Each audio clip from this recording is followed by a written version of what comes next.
Ahora hablaremos del páncreas. El páncreas, al igual que el hígado, pues es una glándula.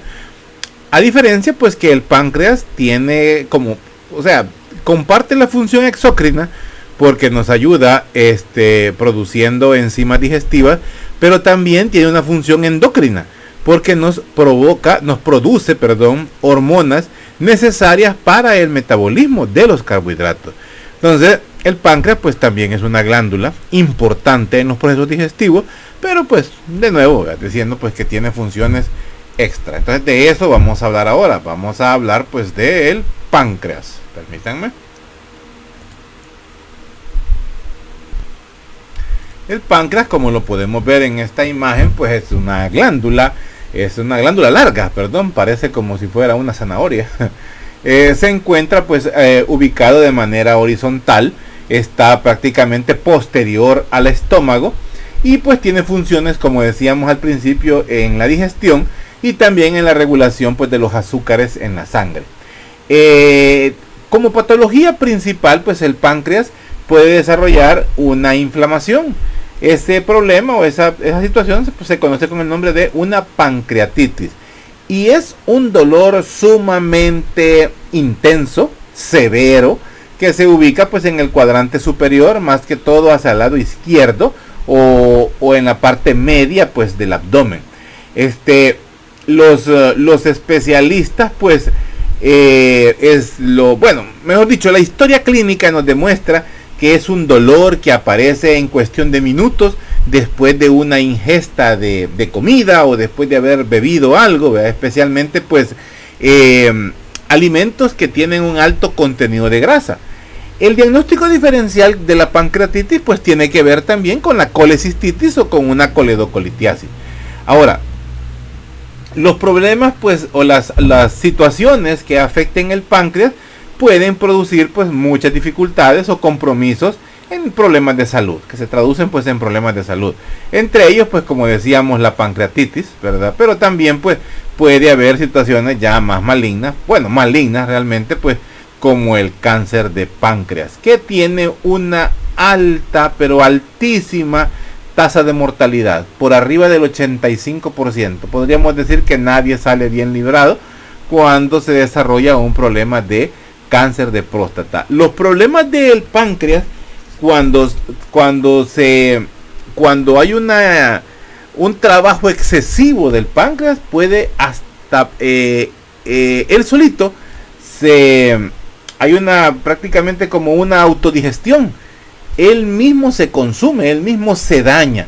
Y cuando hay una deficiencia, pues se produce la disminución de enzimas, tanto digestivas como problemas también de hormonas que desarrollan pues patologías secundarias, como por ejemplo pues la diabetes mellitus. O sea, es un órgano pues muy importante y cuando se llega a dañar pues puede, digamos pues que no es tan fácil la recuperación.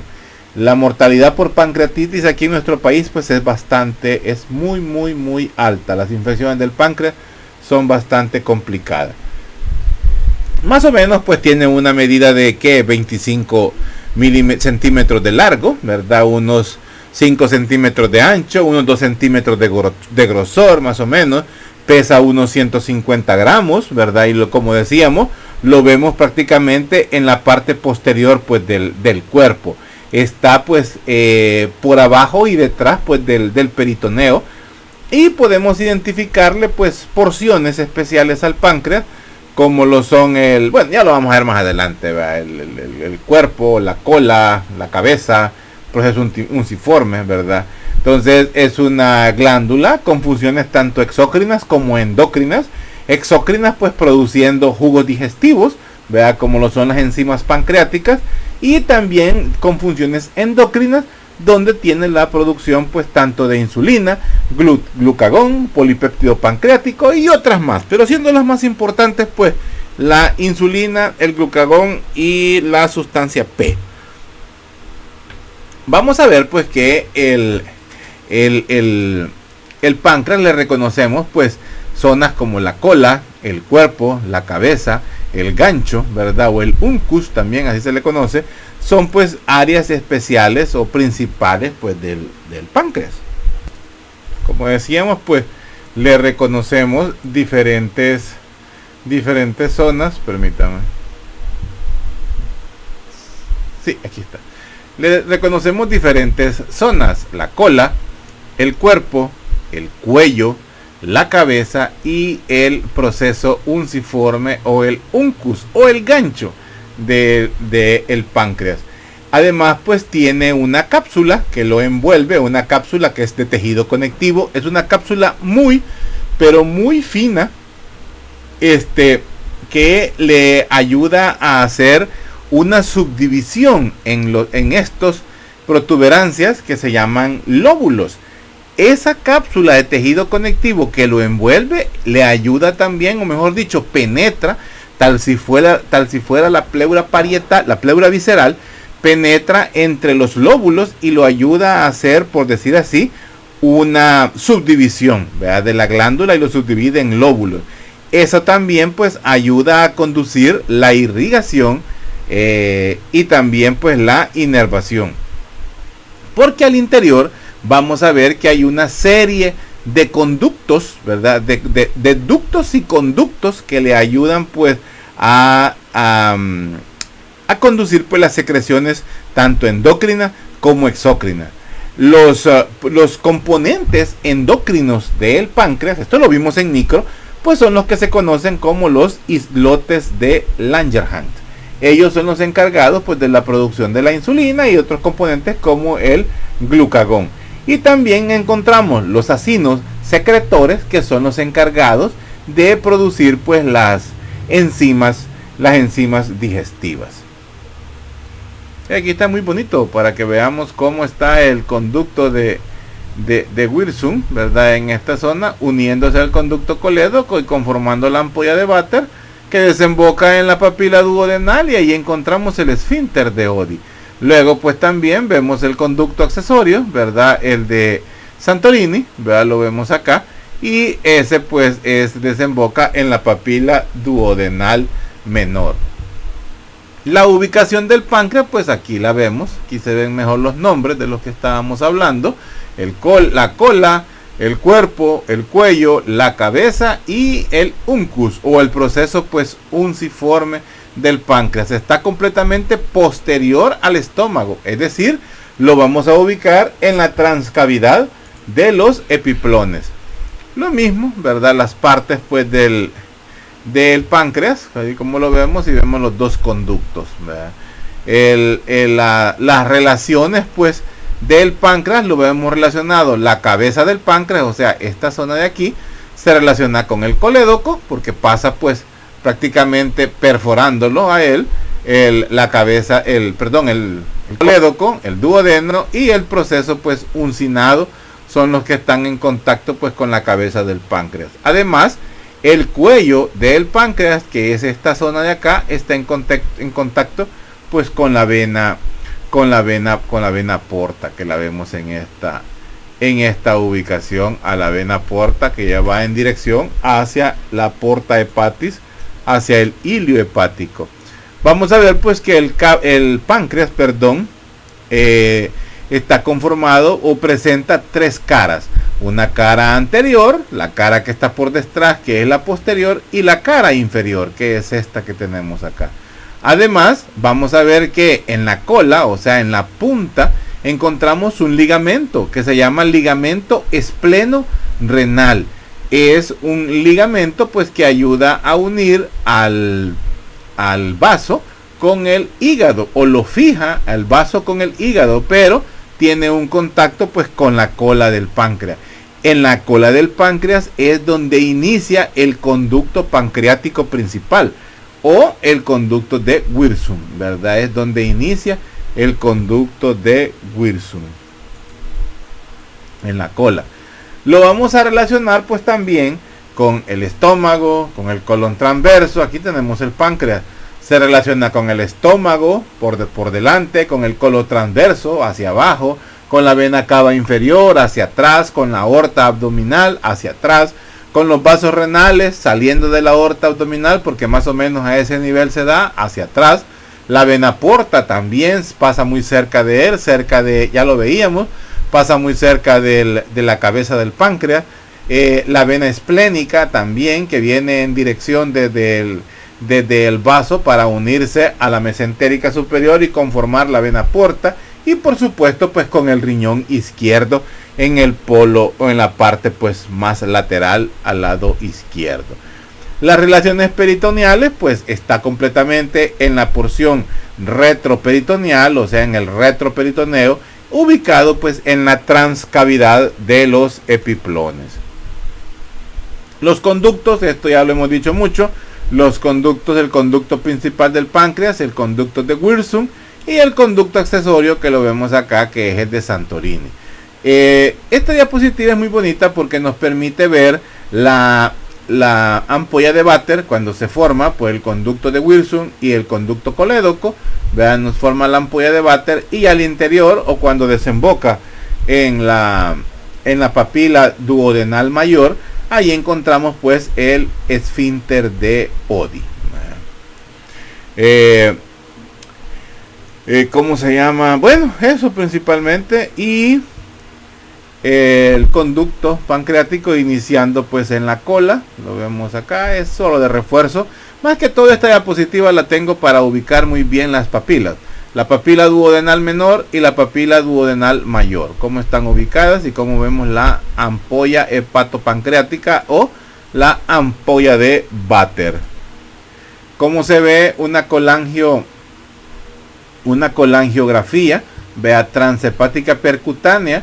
Esta pues a través del hígado se hace una inyección directa sobre el conducto colédoco para poder ver pues cómo desemboca, para poder inyectar un contraste y poder ver pues si no hay una obstrucción a nivel del conducto colédoco. Esto pues no tiene nada que ver con el páncreas, realmente es un examen que se realiza en los pacientes cuando se sospecha que hay una obstrucción, que hay un calculito, ¿no? un lito dentro del colédoco. No se vería este dibujo, no se vería este contraste, vean, ni veríamos cómo derrama pues el líquido de contraste en la segunda porción del duodeno. En esta zona pues vemos el conducto pancreático, vean, el conducto pancreático principal, cómo se une pues al conducto colédoco. Pues es un examen, vea, que se llama CEPRE, así se llama, son las abreviaturas CEPRE. Aquí en San Miguel pues se la realizan 1 o 2 médicos, no lo hacen bien. Hay que mandar a los pacientes a San Salvador, es un procedimiento pues un poco caro, pero es necesario, y a veces con el mismo procedimiento se logra liberar el colédoco, o sea, se puede a través de endoscopía se puede liberar ese colédoco de esa obstrucción parcial que está teniendo gracias a un cálculo. Entonces el CEPRE es el que se conoce como la colangiopancreatografía retrógrada endoscópica. Esta pues se introduce, se viene a través del estómago, se llega hacia el duodeno, y desde el duodeno por la misma papila duodenal mayor, ¿verdad? Se hace una dilatación del esfínter de Oddi, y desde esta zona es que se introduce o se inyecta material de contraste para poder ver pues el árbol biliar, cómo se dibuja el árbol biliar. Este mismo procedimiento puede empujar el cálculo y regresarlo pues hacia la vesícula, porque podría ser por un cálculo, pero podría ser también secundario a otros problemas, hasta un cáncer, el cual puede provocar el cierre, ¿verdad? Una estenosis del árbol biliar, y entonces pues no haber una liberación de la bilis y pues provocar dolor, y para eso se hace el examen. Entonces son dos tipos: la colangiopancreatografía retrógrada endoscópica, entramos desde por el estómago, a través de la boca, llegamos al estómago, pasamos al duodeno y prácticamente en sentido contrario nos vamos. Y la otra es la colangiografía transhepática percutánea, a través con rayos X, ¿verdad? no es rayos X en sí, sino que se llama, ahorita se me fue el nombre del examen. Es una, ya me voy a acordar, a través de puede ser también con ultrasonografía, se ubica el árbol biliar, se ubica en los conductos hepáticos, y se introduce, se inyecta material de contraste y venimos contrastando de aquí para abajo. Y en la retrograda endoscópica es de abajo para arriba, ¿verdad? Entonces son los dos tipos de exámenes que se hacen para identificar cómo están las vías biliares y de poder pues determinar si hay cierta obstrucción. Realmente no sé por qué tengo estas diapositivas acá, porque no tiene mayor que ver con el páncreas. El conducto de Wirsung difícilmente lo vamos a ver obstruido por un cálculo. Lo que se obstruye es el colédoco o el conducto cístico o la vesícula, que puede en el cuello, puede pues o la bolsa de Hartmann puede hacer que se puedan obstruir, ¿verdad? Por la presencia pues de un cálculo. Ya me acordé. Se llama fluoroscopía. A través de fluoroscopía se hacen estas inyecciones de contraste para poder pues contrastar la vía biliar en sentido digamos de cefálico a caudal, y la retrógrada endoscópica es de caudal hacia cefálico. En relación pues a la irrigación del páncreas, pues podemos decir que la irrigación es gracias a las arterias pancreato-duodenales y a la arteria esplénica. Quiero detenerme un momento aquí para ver que las arterias principales que le dan la irrigación, el páncreas es un órgano muy irrigado y se involucran ramas del tronco celíaco y la arteria mesentérica superior. Del tronco celíaco vamos a ver que hay dos arterias que se involucran liberando arterias o ramas pancreato-duodenales. Tenemos la hepática propia y la esplénica. Estas dos son ramas del tronco celíaco. La hepática propia nos va a dar las arterias pancreato-duodenal antero-superior y la póstero-superior. Son ramas de la hepática propia, la antero-superior y la póstero-superior. De la arteria esplénica, otra rama, la rama más larga del tronco celíaco, va a liberarse la arteria pancreática inferior.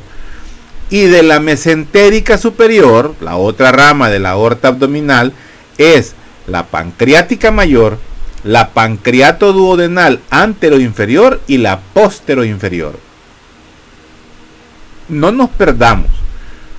Hepática propia, pancreato-duodenal, antero-superior y antero-inferior. Antero-superior y póstero-superior. La mesentérica superior me va a dar la pancreato-duodenal antero-inferior y póstero-inferior. Nos va a dar la mesentérica superior. Y la esplénica nos va a dar la pancreática inferior. Y la superior, la pancreática mayor. Sin tanta vuelta. ¿Ok?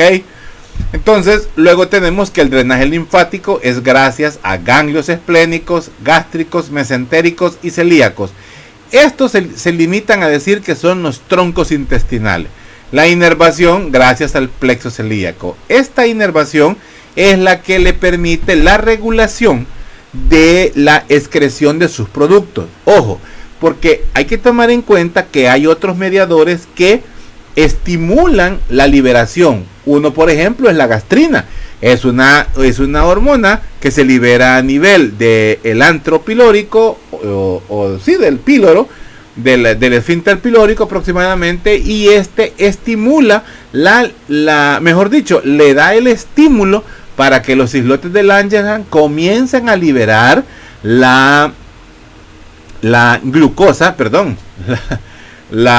comience a liberar la insulina para poder pues manejar los niveles de glucosa que ya están siendo detectados a nivel del estómago. Aquí estamos viendo las arterias, no utilicé esto.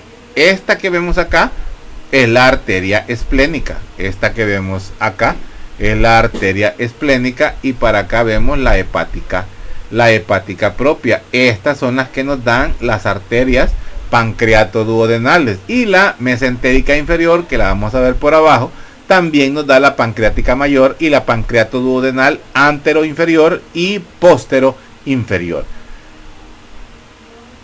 Esto es de microanatomía. Estos son los islotes de Langerhans y estas son las células acinares, ¿verdad?, del páncreas. Estas producen las enzimas digestivas y estas producen la insulina, ¿verdad? Las que son las que liberan, pues, los islotes son las que liberan, pues, la insulina, las que liberan el glucagón, ¿verdad? También la somatostatina, el péptido intestinal vasoactivo, el polipéptido pancreático, la grelina, la amilasa, amilina, son otros de los productos endocrinos que libera el páncreas.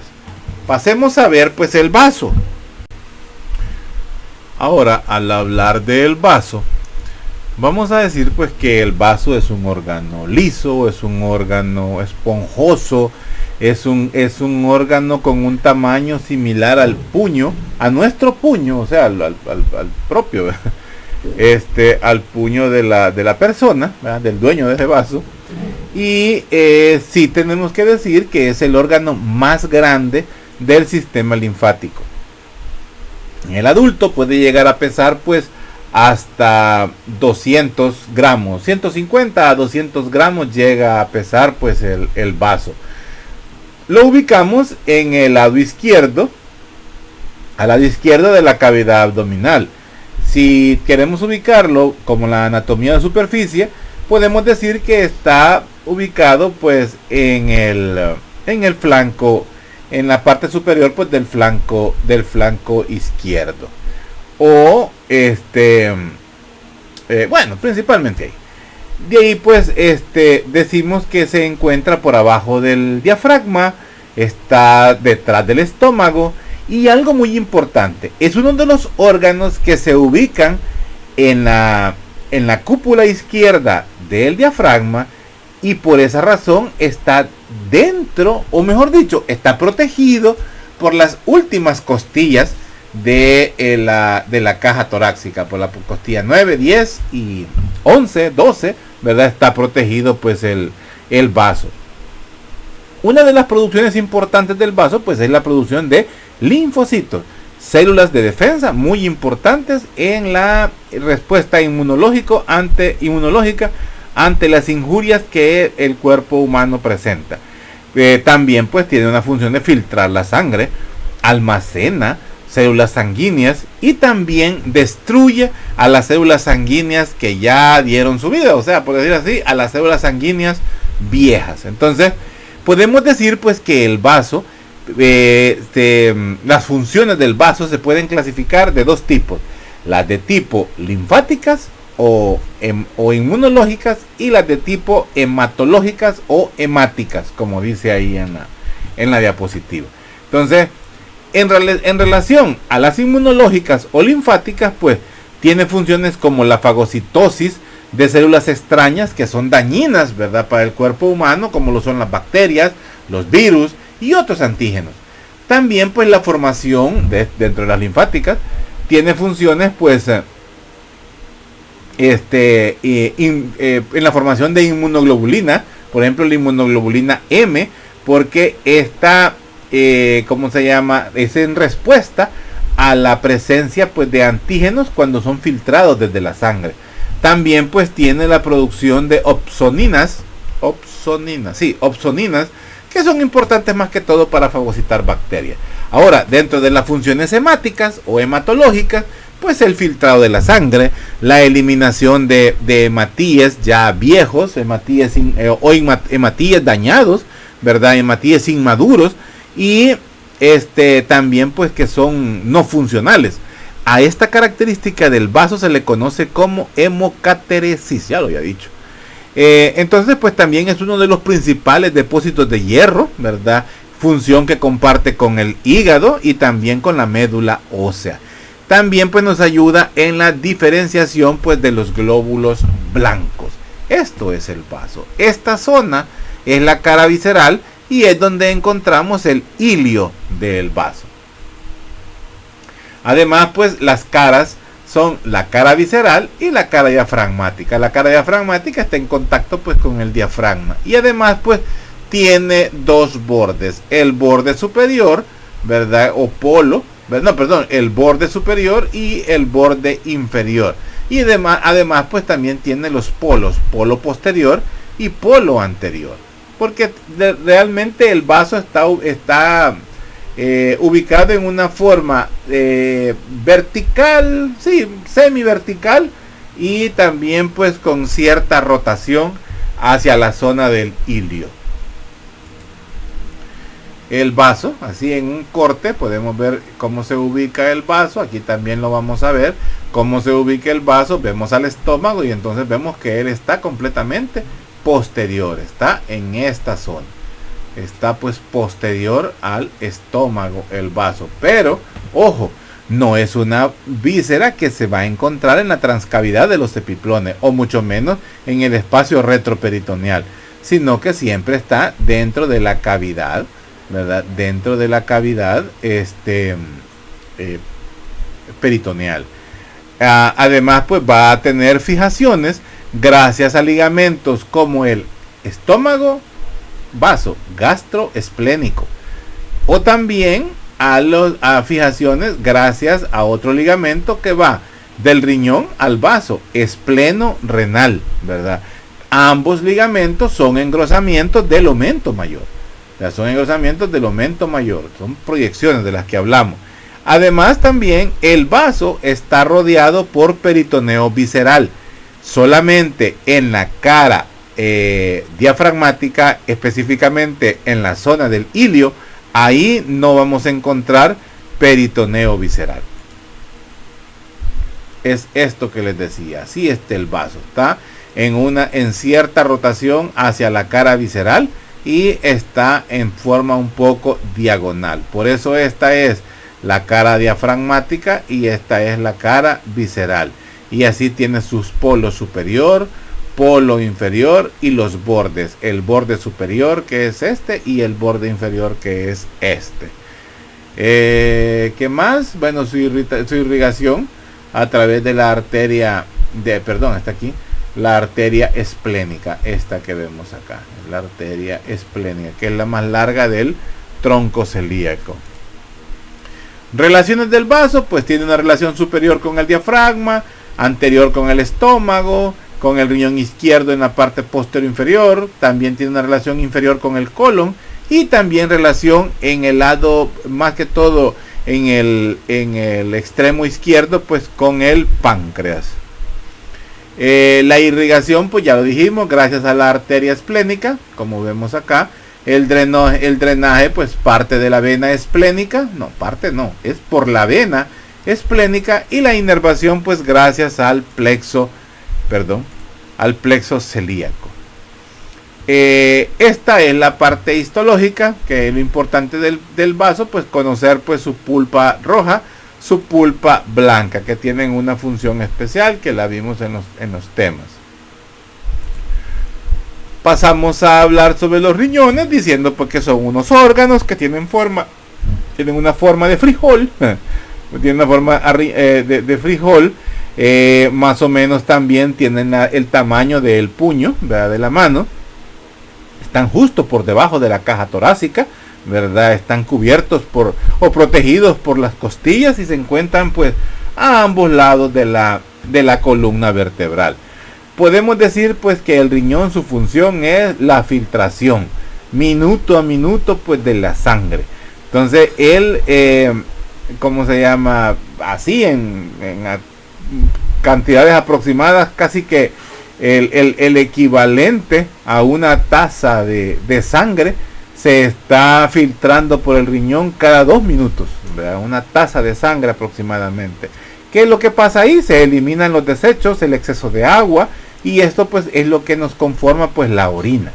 La orina va a fluir desde los riñones y va a pasar hacia la vejiga a través de los túbulos musculares delgados, que son los uréteres, a ambos lados, y desembocan pues en la vejiga.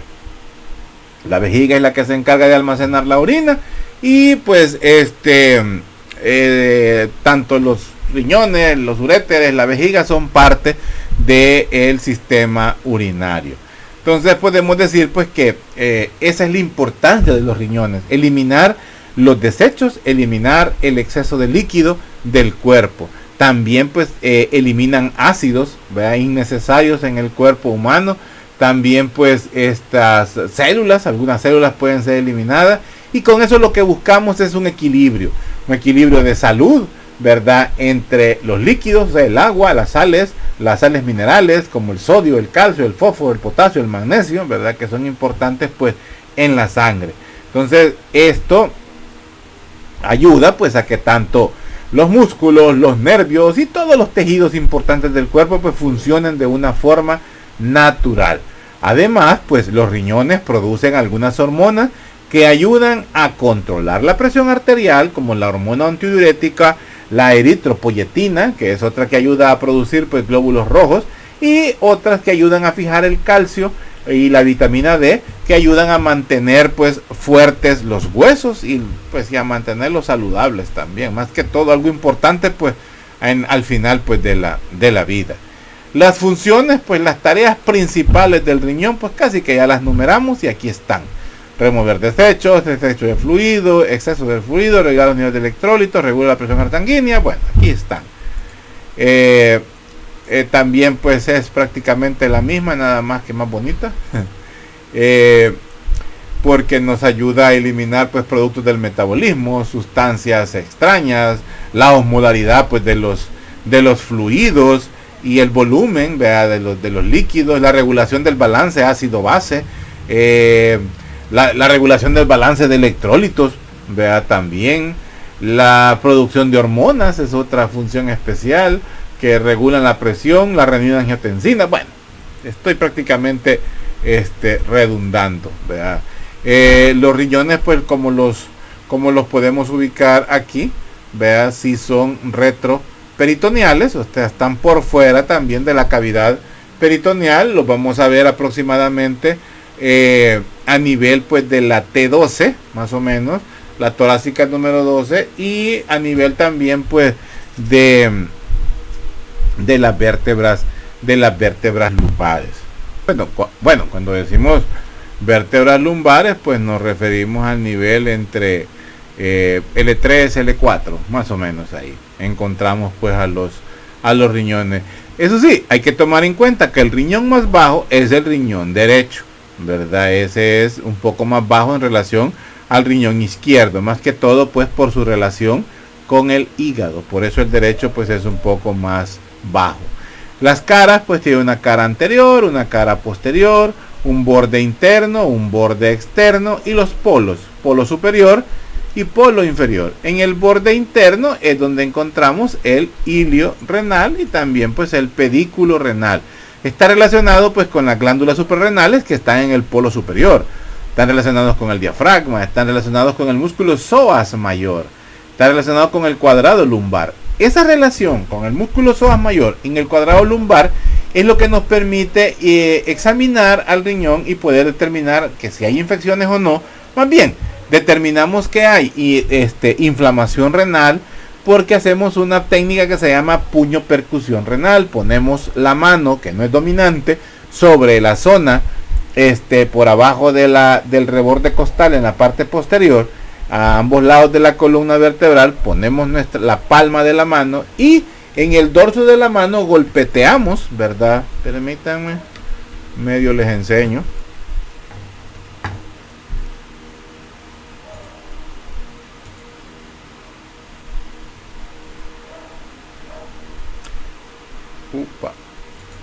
Ok, en la parte dorsal, ¿verdad?, del cuerpo, por abajo de las costillas, del reborde costal, en la parte posterior, a ambos lados de las costillas, ponemos la mano que no es dominante. O sea, yo soy derecho, mi mano no dominante es la izquierda. Entonces pongo mi mano y con esta otra mano golpeteo, un golpe firme, seco, ¿verdad?, no tan fuerte por supuesto, sobre esa zona. Y si hay una infección renal, el paciente refiere dolor, refiere un dolor al golpeteo. Esa se llama, es la zona renal, así se llama, es la zona renal. Y la técnica se llama puño percusión renal. Entonces cuando el paciente uno lo golpea unas 3 veces y dice sí me duele, nosotros ponemos puño percusión renal positiva. Y eso estamos diciendo pues que hay dolor en la zona renal, que eso es indicativo pues de sugestivo de la posibilidad de una infección de vías urinarias o una infección de vías urinarias principalmente alta, porque normalmente el paciente lo que dice es ardor al orinar, se llama disuria. Entonces cuando apretamos o hacemos evaluamos los puntos ureterales, comenzamos desde la parte prácticamente por encima de la sínfisis del pubis, comenzamos a apretar, hay tres zonas de puntos ureterales y pues el paciente va a decir que hay dolor cuando apretamos en esa zona, apretamos sobre la vejiga prácticamente. Entonces pues eso se llama puntos ureterales y ponemos puntos ureterales positivos. Cuando ustedes lleven diagnóstico físico vamos a entender eso. Ahorita no es momento de estar en eso. Bueno, sigamos, ya es poco lo que falta. Entonces donde golpeteamos, donde damos esos golpes de lo que les estaba explicando, es sobre los músculos psoas y sobre el músculo cuadrado realmente, porque son los que tienen contacto directo con los riñones. Algo que hasta ahorita, me acuerdo, también el apéndice vermiformes tiene cierto contacto, por decir así, de forma un tanto indirecta con el músculo psoas. Tal es el caso que hay un signo, signo apendicular, le decimos nosotros, que sirven para tal vez a la hora de evaluar si un paciente tiene la posibilidad de tener un problema de apendicitis, pues hacemos una prueba en la cual lo ponemos al paciente a que eleve el pie, estando acostado, que eleve el pie y nosotros impedimos que lo eleve. Cuando hacemos eso, o sea, él hace fuerza hacia arriba y nosotros hacia abajo, la zona del psoas mayor, hace que se presione contra el apéndice vermiforme. Si el apéndice vermiforme está inflamado, va a doler. Ese signo del psoas, le ponemos signo del psoas positivo. Es parte del examen físico. Entonces el transverso del abdomen también tiene relación con los riñones y por supuesto pues la costilla torácica número 12 tiene contacto con él. Sigamos. Estas pues son relaciones, ¿verdad? Las relaciones del riñón, relaciones con el hígado, relaciones con la porción descendente del duodeno, con el ángulo cólico derecho, con el intestino delgado, con el yeyuno, con el colon descendente, con el ángulo cólico izquierdo, la flexura supracólica izquierda, el páncreas, el vaso, ¿verdad? No, este es el vaso, y con el estómago. Entonces son las relaciones que tiene también pues con las glándulas suprarrenales derecha e izquierda. Visto desde atrás, vamos a ver cómo está ubicado pues los riñones, ¿verdad? En la zona, o sea que están protegidos, están por detrás de los rebordes costales posteriores de la costilla número 12. Entonces vemos cómo tiene relación con el músculo psoas mayor, ¿ven? En el polo inferior, también con el músculo cuadrado lumbar y también con el músculo transverso del abdomen. Entonces, estas zonas o estas relaciones hacen que haya un dolor referido. El paciente dice, me duele la rabadilla, así lo manifiesta. Y ese es un dolor pues en la zona renal. O nos está traduciendo la posibilidad de una infección de vías urinarias. Una historia clínica de un paciente con infección de vías urinarias es: empecé con ardor al orinar, me queda ardiendo después que orino y hay dolor en la rabadilla. Así. Por supuesto, uno no lo pone así en la historia clínica, ¿verdad? Sino que dice, el paciente refiere que hay disuria, ardor al orinar. Hay poliacuria, va a orinar a cada rato, pero orina poquito. Y además tiene dolor, además tiene lumbalgia. Lumbalgia es dolor en la zona lumbar de la espalda. Las relaciones también, pues como está relacionado el derecho, el izquierdo prácticamente es el resumen de esto. El resumen de esto, esa diapositiva que tenemos acá. Las relaciones peritoneales, pues vamos a ver que son completamente retroperitoneales, se ubican a nivel de la vértebra lumbar, ¿verdad? 1 hasta la 4, hasta la 3, dice en otra literatura. El derecho puede estar más bajo, no es que puede, siempre está más bajo. Además tiene una cápsula renal, tiene una fascia renal y tiene una grasa perirrenal también, el riñón. Es esto que estamos viendo acá, esta grasa perinéfrica, que es esta que vemos acá, ¿verdad? Toda esta es la grasa perinéfrica y tenemos una fascia renal. Esta fascia renal es la fascia endotorácica que vimos allá cuando empezamos viendo la pared abdominal, cuando comenzamos viendo estas clases, ¿verdad? Esta es la fascia renal y esta es la grasa perirrenal. Toda esta que vemos acá, la grasa perinéfrica o perirrenal es la misma. Ahora, la fascia renal, ¿verdad? Esta fascia que envuelve a los riñones, esa se llama, tiene nombre propio, es la fascia de Gerota. Gerota con G de gato, por favor, no lo vayan a confundir. Y la grasa perinéfrica, esta que vemos acá, tiene como nombre la fascia de Sutherland, con Z, fascia de Sutherland. Ahora, la cápsula renal, que es la que envuelve directamente al riñón, esta es una membrana completamente transparente, fibrosa, es de tipo continuo, no tiene anomalías o anormalidades en su trayecto, ¿verdad? Y pues esta se continúa con la capa externa del uréter, es decir, es un solo capuchón. ¿Sirve para qué? Le da un aislamiento físico al riñón para posibles infecciones. Infecciones que pueden ser por contigüidad. Por contigüidad es que puede estar un órgano lejano a él, vecino al riñón, y puede pasarle la infección por continuidad. Entonces, por contigüidad, perdón. Entonces, para evitar esas infecciones, tiene esa cápsula renal. Ahora, la grasa perirrenal, ¿verdad? Es una cápsula, o la fascia de Sutherland, es una grasa de grosor pues bastante variable, como ustedes la pueden ver, ¿verdad? Que es la grasa perinéfrica, es de bastante variable y pues sí protege.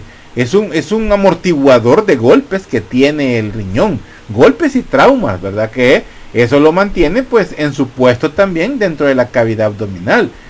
No sé si ya han oído que, por ejemplo, los pugilistas o los boxeadores, cuando, o sea, una de las zonas que es permitido durante la pelea golpear es la zona renal. Esa zona, pues, se ha demostrado que puede debilitar, o sea, ya después de recibir varios pencazos en esa zona renal, el pugilista, el boxeador, va a resentir y eso lo va a debilitar, lo va a cansar. Entonces los boxeadores ya han manifestado que después de una pelea donde ha sido muy machacada la zona renal, pueden orinar sangre. O sea, la grasa perinéfrica no logró amortiguar tanto pencazo. Traumas también abdominales o traumas en la parte posterior del abdomen pueden llegar a lesionar el riñón. Pueden hacer lesiones por estallamiento, se llaman, donde la cápsula se puede romper, la grasa perinéfrica puede también dañarse y pues transmitir el trauma hacia el riñón. La fascia renal o la fascia de Gerota, ¿verdad? Es una capa pues de tejido conjuntivo denso, ¿verdad? Que está por encima de la grasa perinéfrica y que también pues nos ayuda a tener una delimitación también con la zona del peritoneo o la parte pues retroperitoneal. También pues recibe el nombre, ¿vea? Bueno, ya les dije, la fascia de Gerota, ¿vea? Sigamos. En la zona interna del riñón encontramos lo que se conoce como el seno renal. Esto es el seno renal. En el seno renal encontramos el ilio renal. Y en el ilio renal vamos a encontrar la pelvis renal, que es el acúmulo de cálices mayores, que esto nos lo explicaron en micro, el acúmulo de cálices mayores que conforman la pelvis renal. Esta va disminuyendo de tamaño para conformar pues el uréter. La pelvis renal no es más pues que la unión pues de 2 o 3 cálices mayores, ¿verdad? Y estos cálices mayores se forman por 7 a 14 cálices menores que provienen pues de la corteza y de la médula, que estos pues es donde desembocan todos los túbulos, el sistema yuxtaglomerular, y donde ha pasado por un proceso, vea, la sangre en la zona de la nefrona, que es la unidad funcional, y pues donde ya se produce la orina. Acordémonos que se reabsorbe pues, verdad, los líquidos, los electrolitos, verdad, se reabsorben y se expulsan los tóxicos o los desechos, verdad, del metabolismo. Algo que hay que tomar en cuenta es que la grasa perinéfrica o la fascia de Zuckerland se introduce. Esto que vemos acá es fascia, verdad, de Zuckerland, se introduce en el ilio renal y en el seno renal también, y rodea toda la estructura. Es decir, eso le provee una fijación firme, una fijación pues completa al riñón. No, prácticamente no se mueve el riñón gracias pues a esa grasa. La irrigación pues es gracias a las arterias renales, ya las hemos visto, ¿verdad? Las arterias renales son ramas directas pues de la aorta, son las ramas laterales de la aorta. Más o menos se encuentran estas arterias renales a nivel de L1, L2. La derecha pues está pues posterior a la vena cava, como podemos ver aquí. Esta es la vena cava inferior. Ella está por detrás pues de la vena cava inferior, y pues también dan irrigación para las suprarrenales. Acordémonos que nos dan las arterias suprarrenales inferiores, salen pues de las arterias renales, y también dan irrigación pues al uréter, ¿verdad? Dan irrigación al uréter. La arteria renal derecha también es la más larga en comparación a la arteria renal izquierda. El drenaje venoso pues es gracias a la vena renal, que son tributarias pues de la vena cava inferior. El drenaje linfático gracias a ganglios lumbares que encontramos ahí, y la inervación pues es gracias al plexo celíaco y a nervios esplácnicos, es decir, sistema nervioso entérico y sistema nervioso autónomo actúa en esa zona. Esto es microanatomía, ¿verdad? Esto no vamos a hablar, no vamos a meter a problemas. Y ya casi para terminar pues vemos los uréteres. Los uréteres pues es la continuidad, la continuación pues de la pelvis renal, ¿verdad? Como la veíamos aquí. Y los uréteres pues son los que llevan la orina desde el riñón pues hacia la vejiga, y estos pues están irrigados tanto por ramas de las arterias renales, ramas de las arterias gonadales y ramas de las arterias vesicales inferiores. Las vesicales inferiores pues son ramas de la ilíaca interna. Aquí vemos las ramas renales, las ramas renales, ramas de la arteria renal, ¿verdad? Las ramas ureterales, son los uréteres, ramas de las renales, y las arterias gonadales también le dan irrigación. Pueden en algunas ocasiones haber ramas directas desde la aorta abdominal hacia los uréteres. La inervación, el plexo renal y las fibras autónomas pues sensitivas. Eso es el sistema nervioso espinal.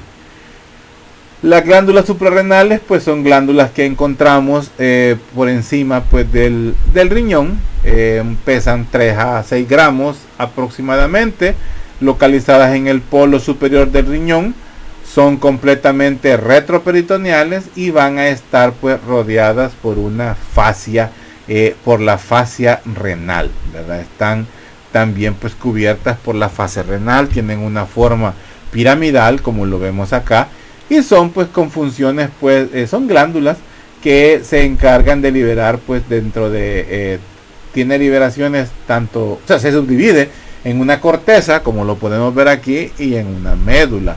De la corteza encontramos esteroides, andrógenos, estrógenos que se liberan de las glándulas suprarrenales. Y de la médula podemos encontrar pues la adrenalina y la noradrenalina, que son mediadores.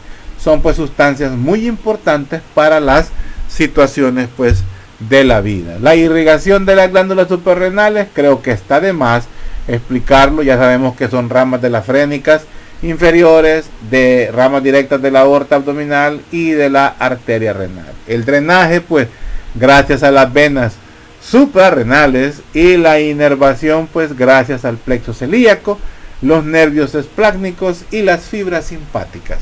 Y con esto, chicos, terminamos prácticamente las clases del curso número 2, ¿verdad?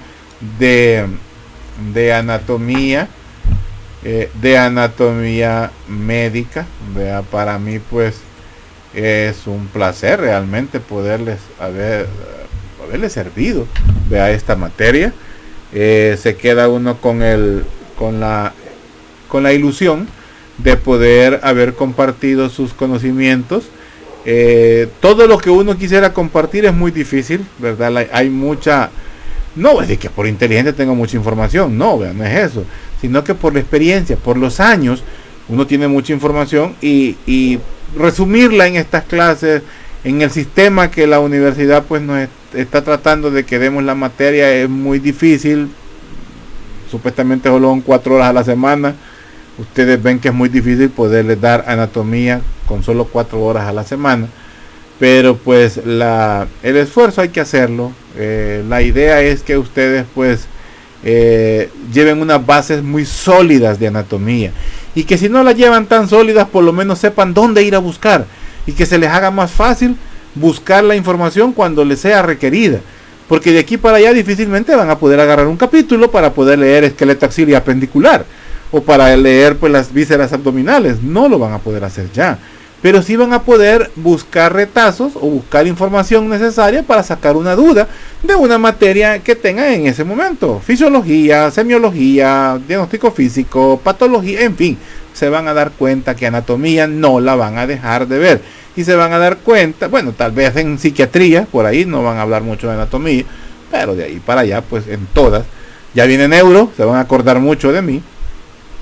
Y pues realmente pues yo espero haber dejado una marca, ¿verdad? Una marca, ¿verdad? Una idea sembrada en su mente de que anatomía es muy importante. No porque la doy yo, es porque realmente es la base del conocimiento del médico.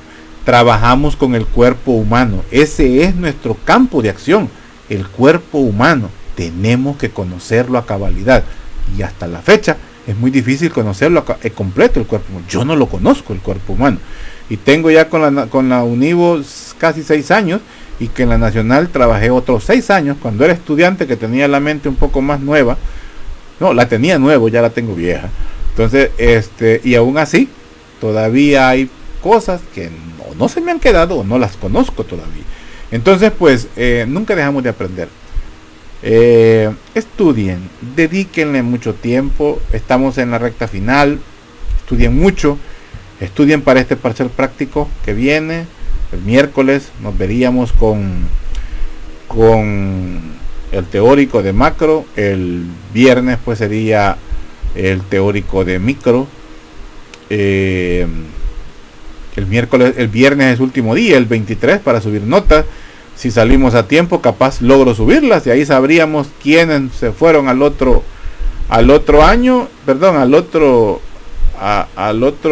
ciclo, ¿verdad? O quienes se van al otro año a hacerse el reposición, ojalá que no sean muchos.